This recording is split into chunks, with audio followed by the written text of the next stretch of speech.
Good morning, everyone. My name is Gabby Carrion, and on behalf of Caresoft Technology Corporation, I would like to welcome you all to our webinar. And with that, I will hand it over to James. Thank you, Gabby. So thanks everyone for joining today to talk to us about a topic that we consider very important here at both Hitachi and with our partnership with CTERA, and that's securing data and file at the edge. So just wanted to start at a high level and kind of give you an idea of what our agenda will be, just introduce you to the panelists, and then why are we talking about this now? What is it we can do about it next? Then we'll get into Q&A from the audience, as well as next steps. So by way of introduction, just to introduce myself, my name is James Langley. I'm a Master Solutions Consultant with Hitachi Vantara Federal. I've been in IT for about 25 years now, with previous roles at Brocade, EMC Partners, and originally at the U.S. Department of State. Multiple industry certifications, and overall enjoy talking about data and storage solutions. Also with me is Saimon Michelson from CTERA. Saimon, if you would. Thank you, James. Hello, everyone, and thank you for joining today. My name is Saimon Michelson. I'm the VP of Alliances for CTERA. I took responsibility over establishing our partnership with Hitachi. I've been with CTERA for quite some time now, for the last 14 years. Very passionate about everything data, storage, and security.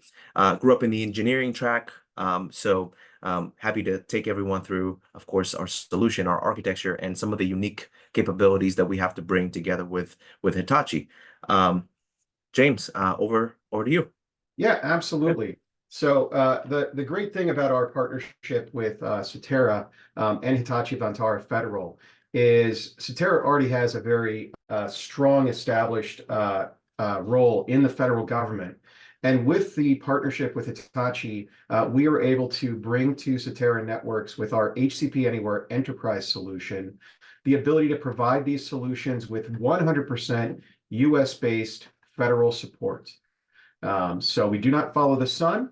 Any calls that come in for the solutions we're talking about today are staffed by US citizens in our call center.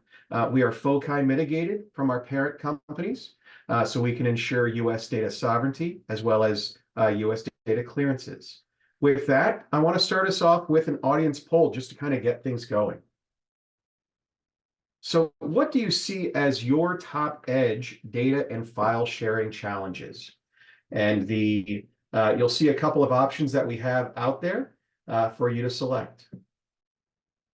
We'll give you guys a few moments to go ahead.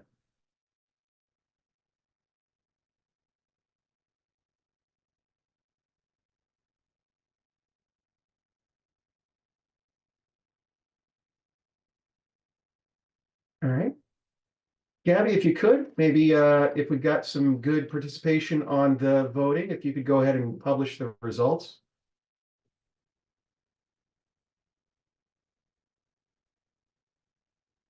All right.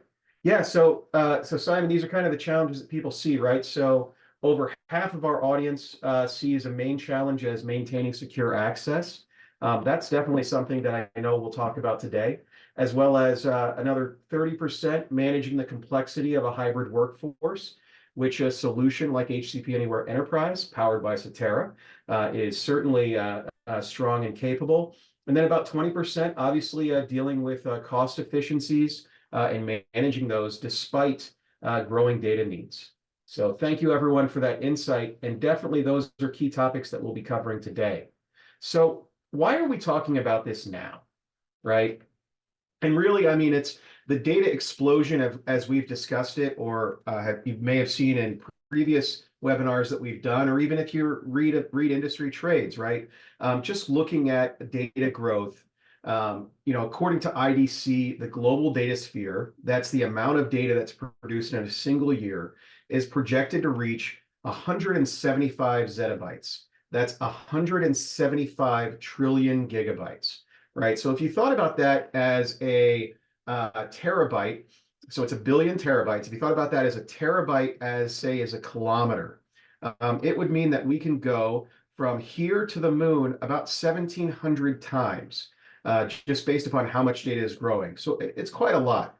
80% of that data growth is actually occurring in unstructured data, right? So 140 zettabytes created per year. And we see that in emails created, 188 million per second, 4.5 million videos viewed on YouTube, and over 500,000 tweets on X/Twitter.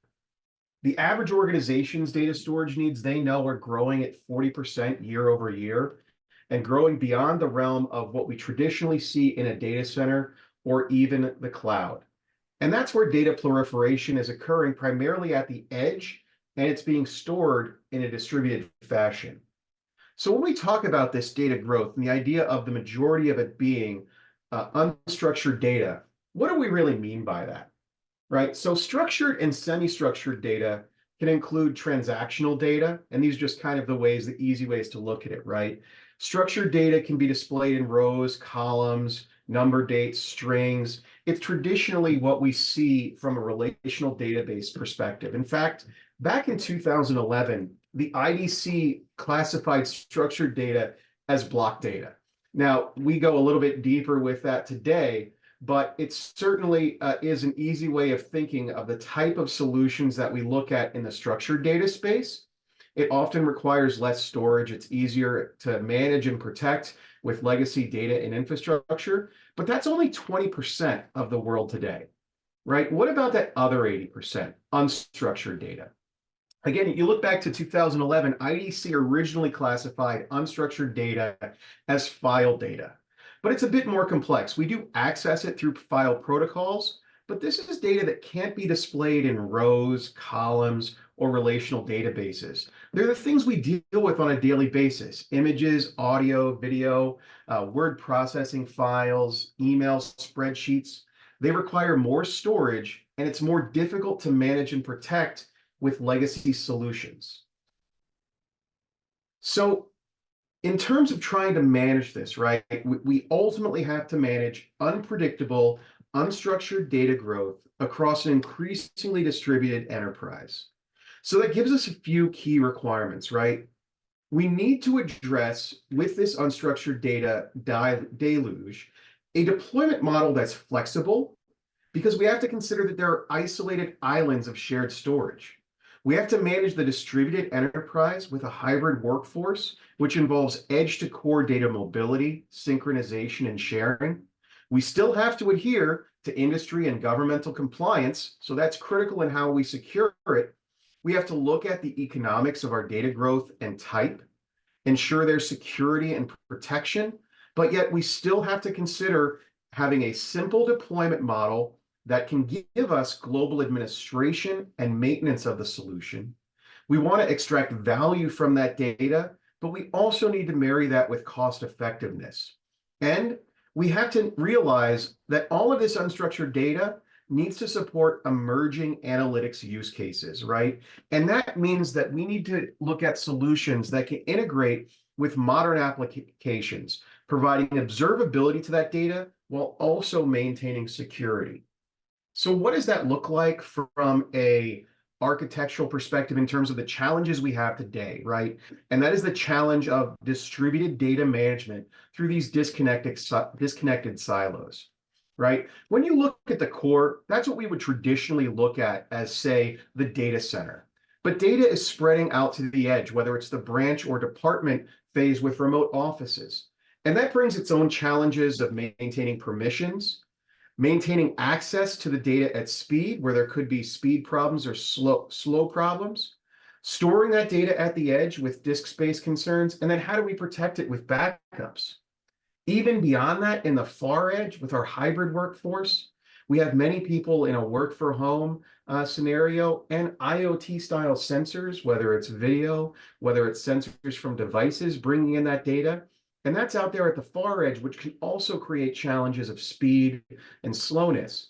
It's also the data that's most susceptible to ransomware attacks.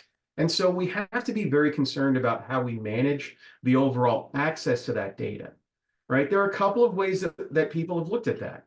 One is obviously potentially looking at the cloud, but even in the cloud, you have to consider, how do I migrate the data there? How do I ensure it's secure? And can I maintain performance?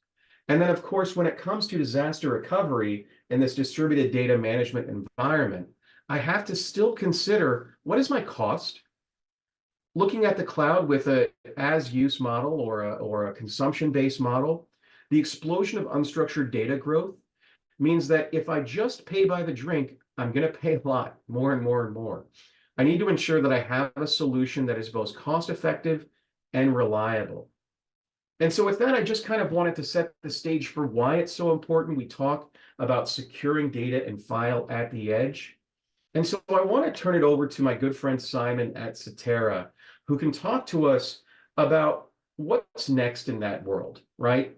How do we solve for these challenges? So Saimon, go ahead. Yeah, thank you, James. So thanks for taking us through some of these challenges, and I think they relate very well to everything that was described in the poll, right? I mean, as it pertains to how do we secure systems, especially as we extend all those different services and access to data to the edge or to a hybrid workforce, even working from home. How do we control costs with this massive growth of unstructured data?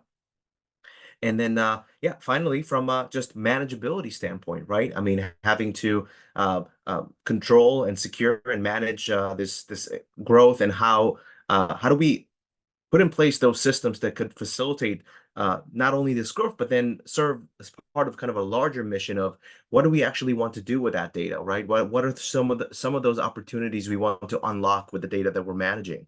And fundamentally, when you look at ATP Anywhere Enterprise, and the architecture that we deliver together with the Hitachi content platform, we provide that cost effectiveness for this massive growth of data. Object-based storage systems are terrific when it comes to managing unstructured data and high volumes of it. And then CTERA, or ATP Anywhere Enterprise, is used as that software acceleration layer to provide CIFS, NFS, and even client endpoints that could be deployed on any user's laptop or server to essentially provide access to all that data. And through this mechanism, as you can see, we address kind of a very wide use case range together.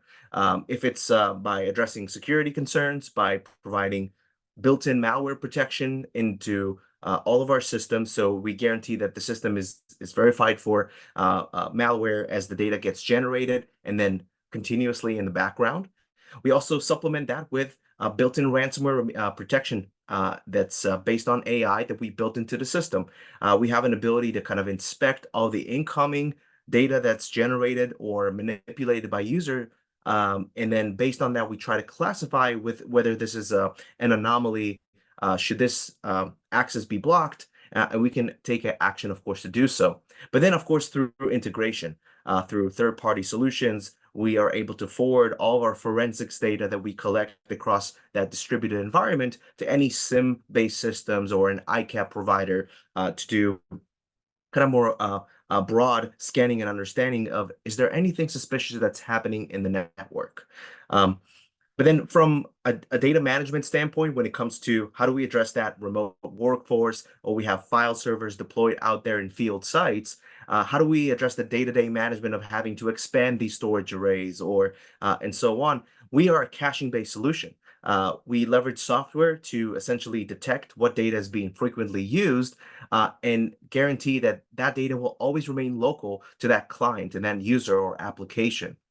We automatically detect the data is stale. We look at access patterns, and based on that, we know how to destage it from the cache and then store it for long-term retention in Hitachi content platform. And we could do that, of course, with immutability. We can guarantee that the data does not get altered or renamed or modified or moved after it was created. You have the ability to set up those, what we call warm volumes in the system. And through this mechanism, you can always make sure that room is always available for new data to be generated at the edge. And the system kind of takes care of that cost and performance balance by guaranteeing, again, that the most frequently accessed data will always be local, and then the stale data that has to be kept for retention will be offloaded to ATP. And I think this diagram does a very good job from a high-level depiction of what a typical ATP Anywhere Enterprise architecture looks like. So it's all software defined. It's designed to be deployed on any hypervisor, VMware, KVM, or Hyper-V. All of our images are fully stigged. CTERA is actually the only solution that has passed through the Department of Information Systems Agency approved product list. So we're the only product of its kind that provides this global file presentation and global namespace. So the deployment model is all virtual, either by deploying VMs on one of the hypervisors, or we can also provide a client and application that could be deployed to any Windows, Linux, or Mac OS-based systems that we call CTERA Drive. But regardless of that edge component, they all behave in the same fashion. They provide the bidirectional synchronization back to the core, to HCP.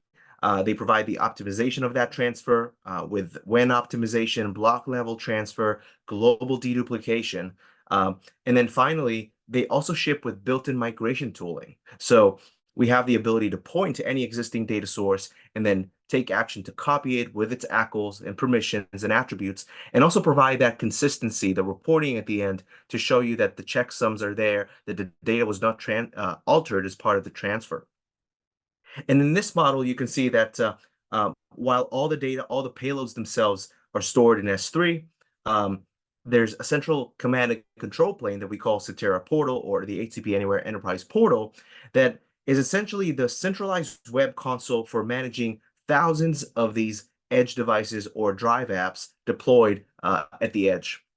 I'm sorry, go ahead, James. No, yeah, and one thing that I find very interesting about the HCP Anywhere Enterprise solution is I think that there are obviously a lot of options that people probably see today when they're securing data and file at the edge, but they tend to be, I'll say, a bit more point solutions, right? So, the global file system that you guys have is very interesting, right? In terms of providing that edge capability for say branch office shares or even HQ style shares. But usually I have to put my file data and my file sync and share, like that drive/app world, in two separate places. You guys do that a little differently, don't you? We do, yeah, exactly. So I think in that respect, we provide a solution that can address that whole continuum and provide access to file systems from the user's laptop. So these don't have to be separate data sets. These don't have to be separate solutions. It's a single solution that helps you manage both data that's on a user's system or a file server that's providing CIFS and NFS. And you can have that continuity where you're in the office and you can access those shares when you're locally at the site. But when you work from home, you still benefit from those same capabilities through the Drive app. Yeah, and I love that because, dealing with this distributed data management problem, if you have to do a point solution for your shares versus your drives, you're just creating another data silo. So really interesting that you guys do that. So yeah. And from a continuity standpoint, right? I mean, the fact that there's a highly available file presentation, this can also help streamline things like disaster recovery, right? If there's any outage or any issue happening with one of these systems out there at the edge, you always have standby instances deployed either at a data center or at neighboring sites that you can fail over to. So that's also critical when you think about RPO, RTO, and how quickly can you provide access to data after an outage happens. Yeah, perfect. Yep, perfect. And now we want to take everyone through what does this architecture look like from a deployment standpoint. So if we look at the Anywhere Enterprise Edge, that is essentially the component that gets deployed out there at a remote location or at the data center that's providing CIFS or NFS-based access to users and applications. It's deployed first and foremost on a server, a compute or storage platform that's able to provide some cache capacity to be able to store the most frequently accessed data locally. And then there's a hypervisor, of course, running on top of that. KVM, VMware, or Hyper-V. We also support all the different cloud providers out there. And we can provide those reference architectures for how much compute storage is required in order to run this edge appliance. Next, is we have the virtual machine that is a representation of the anywhere enterprise edge device. It gets deployed as a VM with these system characteristics that you can see here on the screen. At a minimum, you can allocate as small as 2 terabytes of cache if you have extremely small sites, or you can go all the way up to 256 terabytes of cache for those larger workloads or larger capacities that require access to a lot of data at high performance. Also, from a concurrent connection standpoint, we can support anywhere from 1,000 all the way to 5,000 on a single instance. So you also have an ability to scale that if you have multiple users wanting to access the systems concurrently.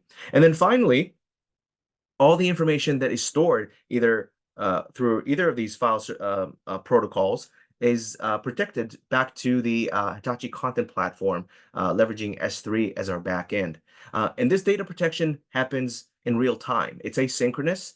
As soon as files are stored or created on this edge device, it's all event-based, where we take action to replicate those objects to the S3. So in other words, it doesn't have to be administered or monitored in any way. Files are immediately protected as soon as they're created. Now, from this model, of course, is applicable to any number of sites where you deploy the Anywhere Enterprise Edge appliance. We have environments that run 1, and we have environments that run 20,000.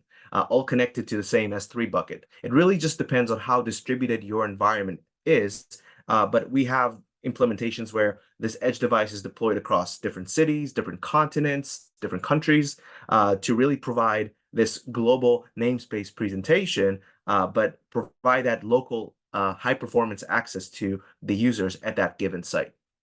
Yeah, and Simon, one thing that I thought was interesting, sometimes I've talked to customers and they kind of get their head wrapped around the axle around the size of the edge appliance itself, 256 terabytes being the largest, and they say, well, what if I have more than that? And I think you guys have a really interesting architecture that we've partnered together with you, in that I can have the data essentially be active through multiple scenarios. So I can have that central global repository and cache it to multiple users and present multiple pieces of that repository out through these edge appliances. So Yeah. I just want people to keep that in mind. You're not limited to that 256 terabytes. There are petabytes of data being held in these edge filers and cache devices that can support these enterprise networks. And that's a great point, James, actually, that the namespace itself could be multiple and multiples of petabytes. We have namespaces today that are 20 petabytes or even more. It's only that the cache itself of how much payload is actually cached locally out of that 20 petabytes is 256 in a single instance. But from a user standpoint, a client standpoint, they can see the entire namespace as metadata. And then if they try to access a file that's not cached, it will be retrieved on demand from the S3 bucket back to that client that's requesting it. And then next is to centrally manage, command, and control this entire distributed environment. We leverage the Anywhere Enterprise Portal. And the Anywhere Enterprise Portal is also deployed as virtual machines. It is typically deployed next to where the S3 bucket would reside on a cluster of virtual machines leveraging VMware, KVM, or Hyper-V.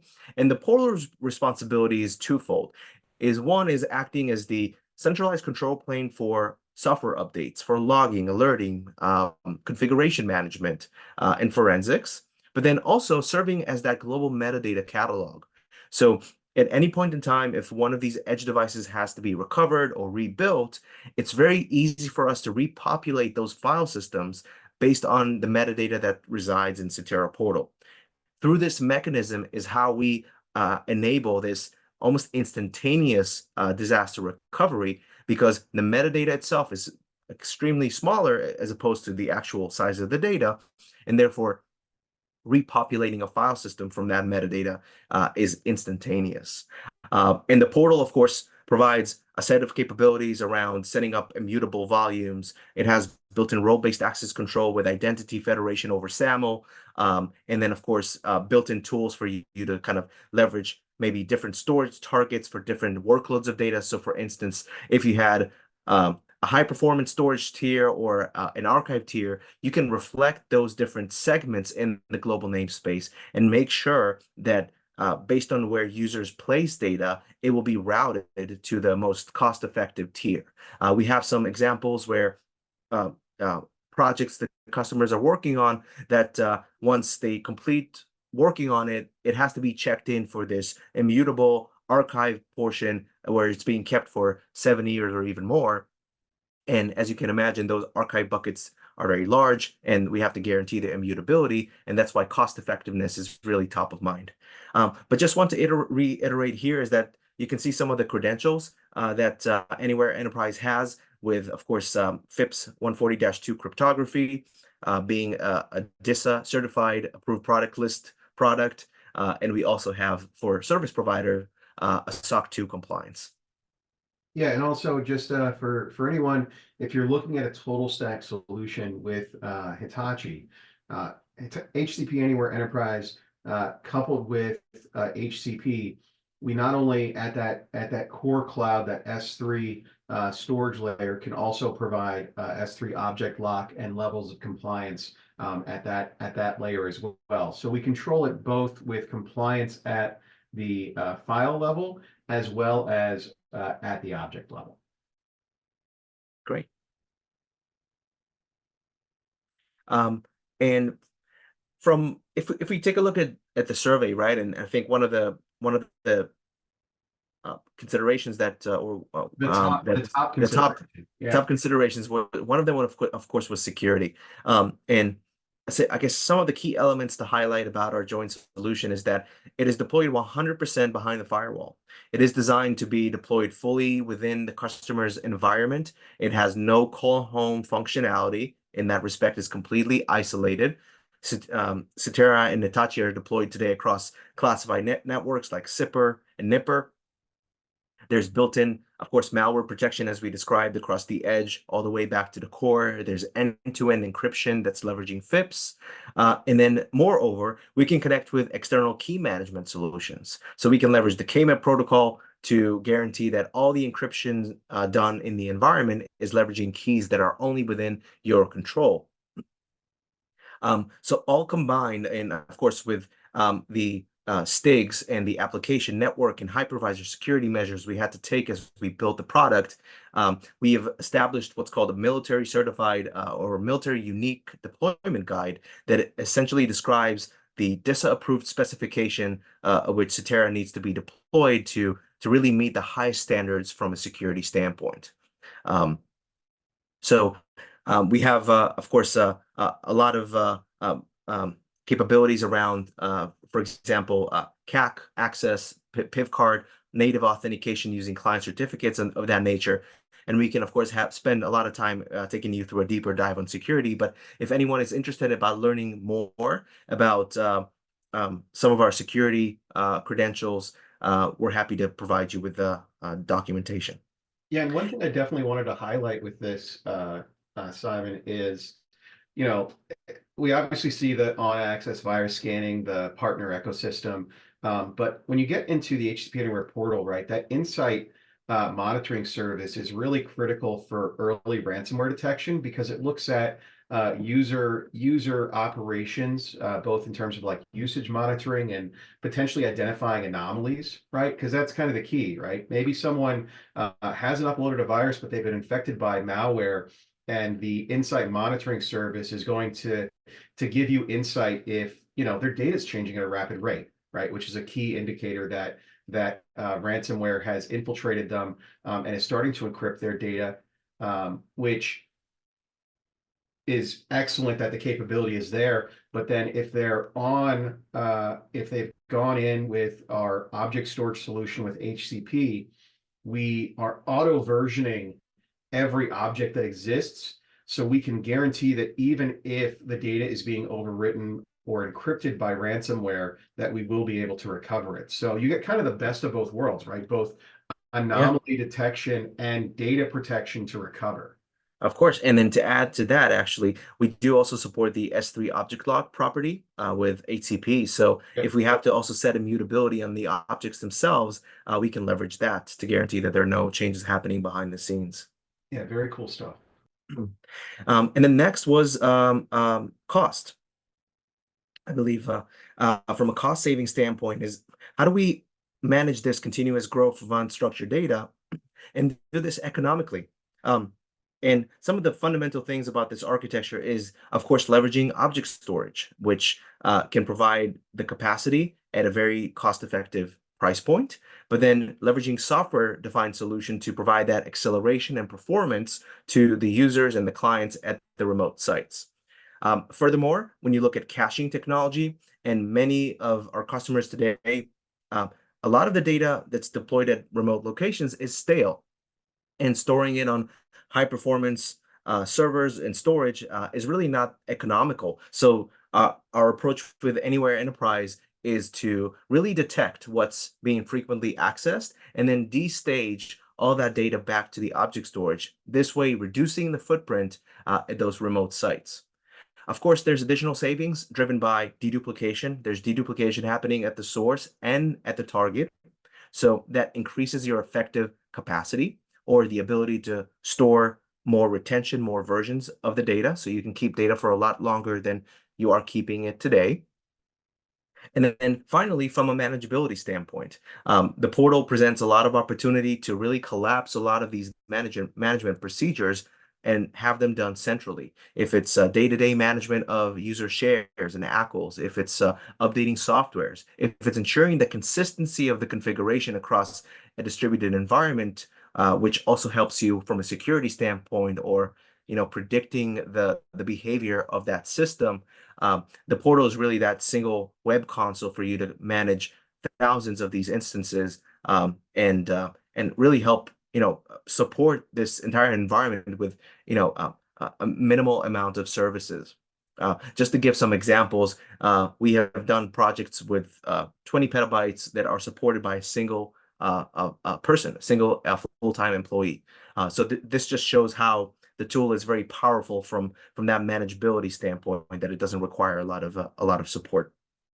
Yeah, and speaking of that, Simon, I thought one thing, I mean, I think we kind of bury the lead at Hitachi when we say DevOps SDK, but I think one thing from a usability standpoint, the fact that you can essentially deploy this solution as infrastructure as code, meaning it is very easy to burst both on-prem in say a hypervisor environment that supports infrastructure as code, or in a hyperscaler, right? Perhaps you're doing that for DR, or you need to just add capability there. Again, I think we bury the lead in how we discuss it at Hitachi, but very cool because there's not a lot of systems out there that give you that on top of everything else we've already talked about. Yes, that's a very good point that we do offer this playbook-like deployment methodology, which helps address the speed, of course, but then also the consistency aspect of it. So, yeah, DevOps is very top of mind for us, and this is the approach we're taking in every project to really enable our customers. And those resources that we have developed, we provided to them, of course, so they have the flexibility of as requirements change to instantiate additional sites, and it can take them as fast as 90 seconds to be able to deliver file access to remote locations. And this is how we address a really wide range of requirements. If it's really driving productivity for users, if it's providing the collaboration aspect of this highly available file presentation, we could have clients, applications, and users working from different continents on a shared data set, and they're each getting high performance due to the caching methodologies, but then also the cost efficiency with archiving that kind of seamlessly back to the core centralized S3 storage. And then finally, leveraging all of our military configuration guidelines and of course, security feature set around malware protection and ransomware remediation to really address all those key points. So you can provide the user experience, not compromise in security, and at the same time, optimize on cost. Great. And then from a technical value proposition, when you look at the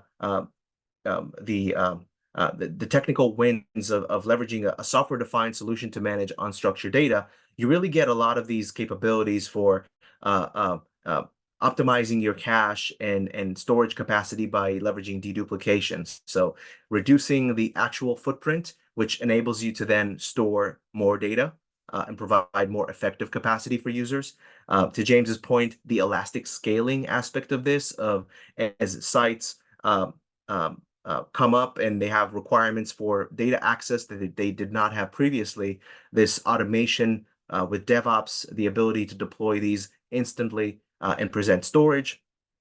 And then, of course, the easy consumption of this entire service. We can provide this as a subscription, essentially. So when you look at HCP Anywhere Enterprise coupled with HCP, we can all wrap that as a price per terabyte, right? As a capacity-based subscription, which then allows for that easy scaling as you can start small, and as your requirements become bigger, you can simply subscribe to more capacity. Yeah, and definitely, I mean, at the end of the day, whether you're deploying this in a private cloud or in a hyperscaler, right? Cloud is about two core things, right? One is capacity-based or consumption-based pricing, and the other is self-service, right? And with the elastic scaling, the DevOps automation, and subscription-based pricing, right, you have this experience whether it is in a highly classified network, private cloud style solution, private data center solution, or in those hyperscalers, right? That ultimately leads you to, the multi-level cost savings, right? Whether it's the caching to reduce your on-premise footprint, moving to an object storage for your core data, which has significant savings compared to a traditional NAS or SAN solution, and then the global deduplication that comes in play with HCP Anywhere Enterprise, creating, again, a world in which you can survive a multi-cloud environment, having multiple buckets and migration tools. You're reducing those. You're getting rid of those, right? To a unified platform that has a global file system supporting multiple use cases, centralized management, destroying those silos, right? We're not only destroying the silos by having active deployments across multiple sites, right? So don't just think about production and DR, right? Multiple sites all the way out to the edge, having a single unified presentation of both traditional shares as well as mobile devices with the app and drive experience, and then a subscription-based model that's tied to usage. Right, so it's a fairly strong TCO proposition. So if you just want to kind of take us home, I mean, we've been hammering these into our audience, but as Simon mentioned, right, we're covering multiple use cases, right? Primary and secondary hybrid cloud services, edge filer capability, the app and drive component that we have, and we can spend hours talking about the capabilities of HCP Anywhere Enterprise that's powered by CTERA, endpoint client protection, right? That's natively built into the app and drive function. The cyber resiliency, right? It's the only DIS certified solution on the APL, giving you full control of your data sovereignty, a built-in antivirus and built-in ransomware protection, both in terms of anomaly detection and object lock capability, a scalable architecture, two-tier zero trust, right? So you have the multi-factor, you have the continuous monitoring, you have the continuous authentication, right? That challenge response, integration with PIV cards, but yet still having centralized multi-tenant administration. And then I think key in especially modernized solutions is that infrastructure as code capability, the DevOps, data ops, DevSecOps, pick your ops buzzword, but enabler, right? To allow for programmable deployments, automating the data pipeline, and really creating some event-driven management through a microservices architecture. So And just, then James, yeah, to add the as part of destroying the silos, right, and moving to this model, it presents a lot of opportunity with now where you have this centralized data protection copy of the entire distributed organization. It then presents opportunity for analytics, for any post-processing that needs to happen on that data. And we help customers today if it's improving their security posture by doing classification of the data itself, if it's feeding an application that's doing machine learning or AI or image tagging, right? So a lot right. of these workloads, they have a data gravity challenge with having to go out to the remote edge to retrieve it is very difficult. So ATP Anywhere Enterprise has really addressed that about creating that centralized pool, that data lake, where it could then be fed to any analytical system for any business-driven value that needs to be extracted from it. No, that's excellent. Thank you for adding that on. And yeah, I think of some of the government customers I deal with today. When they have things as simple as a FOIA request or an investigation or things like that, having a way to cut through those data silos is so critical for just their day-to-day operations, but maintaining the security, right? Because I think that's one of the keys is that you give the ability to cut through the silos while still maintaining a cyber resilient and secure solution, because we are putting all the eggs in one basket, which is great, but we're protecting it on many, many, many, many layers. So, so thank you so much, Simon, for joining me today. I do want to get us to just kind of a wrap up in terms of our audience poll before we get to Q&A. And that's to kind of ask you guys, right? So kind of a mouthful of a question, but what factor is most important to you if you're considering a data management solution for your edge environments, right? And we'll give folks a few seconds to kind of review and maybe look at some questions, look at some answers.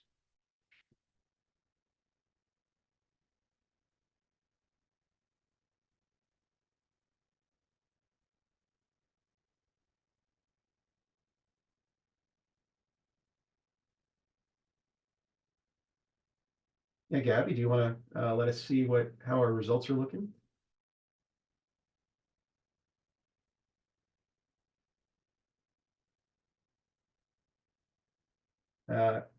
Great. So it looks like, right, so a key thing, and this is interesting, right, Simon? So it very much aligns with kind of some of the things we asked early on, right? What factor is most important? Security features to protect sensitive data, right? 40% of the audience coming back with that. Right. Scalability and flexibility, 30% of the audience to be able to adapt to change. Seamless integration, right? So that's kind of key, right? We don't need to necessarily move anyone's cheese too far. It is kind of amusing because we do mostly deal with the federal government, but I think probably people are used to trying to find cost-effective solutions. So cost effectiveness is obviously something that people care about, but really, security and scalability are some of the most important things that people have chosen out here. Yeah, and I think future proofing and designing a solution for requirements that we know today is somewhat easier to do, but then how do we address the unknowns, right? And having the right solution in place to really be adaptive and flexible to those new requirements as they come up. I think that's really the biggest advantage that we can provide. Yeah. Yeah. So what are kind of our key takeaways before we get into Q&A? And I do see one item in the Q&A. Michael says he's having some audio problems. Gabby or anyone else, can you maybe just confirm, type something in the Q&A just to let us know that you're hearing everything fine? I want to address Michael's problem, but want to make sure we're not having a larger tech issue. I know that Simon and I can hear each other. So okay, thank you, Gabby, for chiming in. So some key takeaways, right? and these are the things that I want you guys to think about when you're looking at securing your data and your files at the edge, right? Demand a seamless edge to cloud integration strategy, right? And that means a scalable, flexible solution with the ability to deploy infrastructure as code, right? Security is key. So demand a zero trust architecture and a robust security posture across your multiple data sets, your multi-cloud data sets, right? Especially as we tear down security silos, it's critical we demand high security standards. And then remember, at the end of the day, this explosion of unstructured data requires solutions that are scalable, flexible, and that give us automated deployment methods. With that, I realized that we didn't include the slide on Q&A, so I do want to give us a few moments. Obviously you can continue learning with additional resources that we'll provide. You can schedule a discussion with an HVF or CTERA expert and attend the next webinars. But do we have any audience questions that we could potentially cover? We'll open it up for Q&A here as well.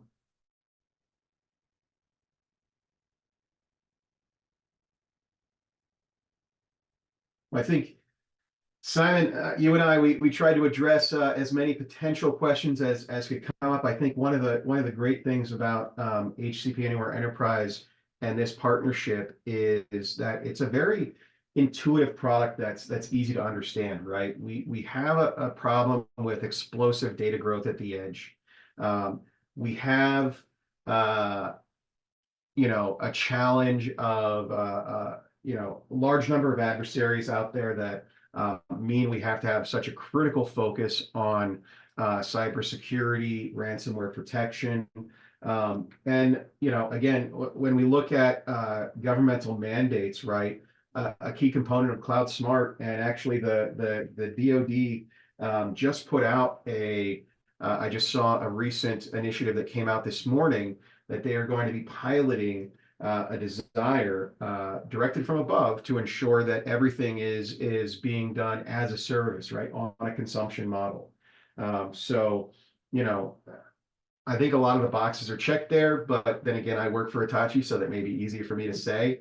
You don't, but certainly the partnership that we created, we found the solution that we're ultimately looking for. So with that, I think I'll wrap us up. So keep in mind to attend our next webinar in the Talk Data to Me series, right? On March 21st, we will be going a bit more into our data analytics solutions with unlocking the government's data potential, the power of data discovery. The QR code's on your screen. It'll be sent out in the recording later. So feel free to scan that for details and to register.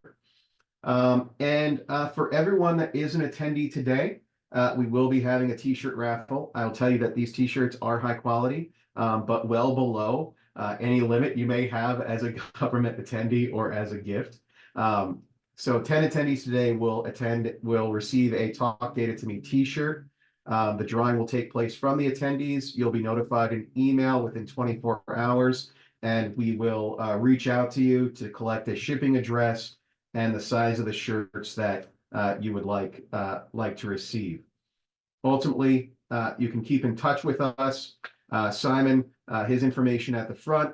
Feel free to email me as necessary, connect with us on LinkedIn, and ultimately follow us at Hitachi Vantara Federal on LinkedIn, Twitter/X, Facebook, and YouTube.